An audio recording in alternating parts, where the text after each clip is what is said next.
Hello, welcome to APUS History. Looking at one of our themes here today. We're looking at work exchange and technology. Now, the words work and exchange make us think of this, but technology might. And the thing we should think of is we're talking about the economy.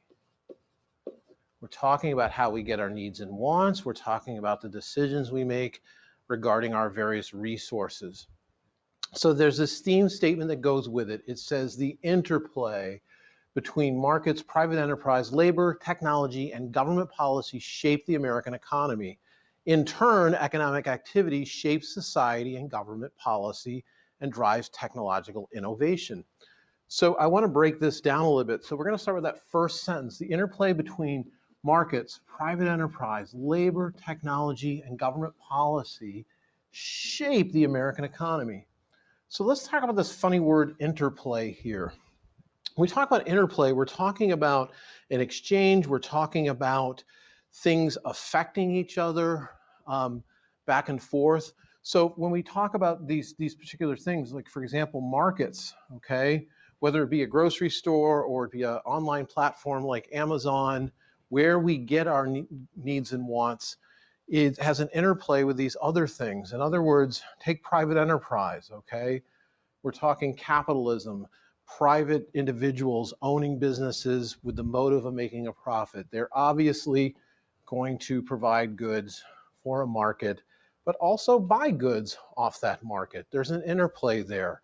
The market is going to be affected by what businesses buy, and they're going to be affected by what businesses sell, okay? Labor, we're talking the workers here, variety of jobs, whether it's a bank teller or a doctor or a chef or a construction worker, working in a store, teacher, whatever. Labor works for private enterprise, works for the businesses, but labor also provides goods for markets, but also the markets provide goods for the workers to buy so that they can have what they need. And so they're both affected by that, okay? The market's going to change depending on what people are buying.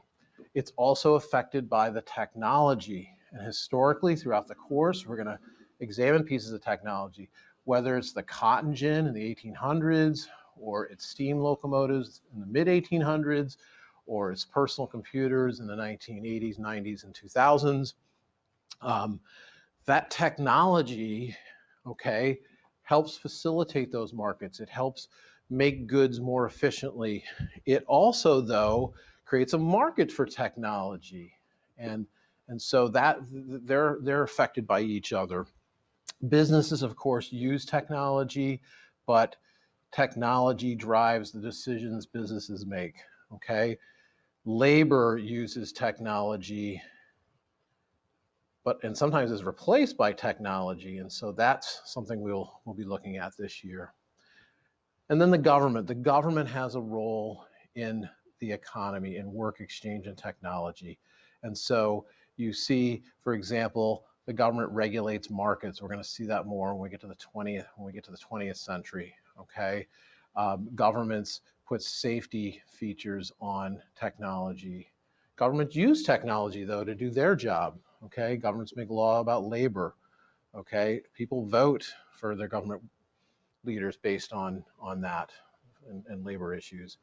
They regulate businesses and so on. So they want favorable businesses. So all this you see here in the middle, okay, all of this here is that interplay we're talking about. And it says in turn that then shapes the American economy, okay, shapes, how things work. But then the second sentence says, in turn, like turn it on around, in turn, economic activity shapes society.